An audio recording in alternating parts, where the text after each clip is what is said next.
be more than human.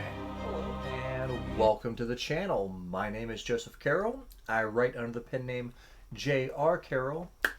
And today we are back in the world of A Song and Ice and Fire. And specifically, we have made it to A Storm of Swords.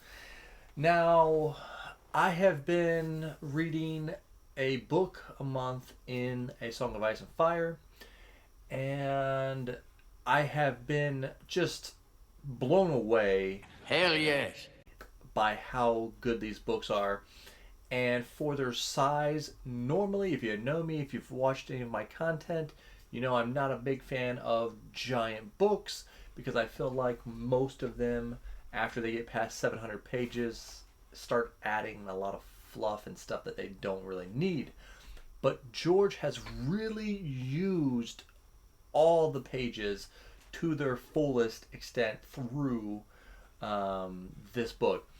Now, I will say, I do feel like if any of the first three books had a little bit too much, it was probably this book. But I think it's because he really wanted to focus in on the characters here. Now, there's still some world building, and yes, there was a lot of character development in the first two books. But I really feel like this book right here, you really get to be involved with Jaime Lannister is a huge part here. This is kind of, without spoiling it, this is kind of his turn from heel into bad guy to good guy. But I don't even know if I can really say that. I think it's just like the situation that he's been put into made him a sympathetic character, here, and him showing, his loyalty to Bran,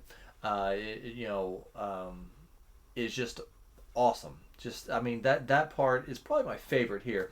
And then, of course, we get over and over again, we get reminded that Jon Snow knows nothing, but it's a big, heart-wrenching moment for Jon Snow in this book. This book has a lot of those huge moments that we remember from the show.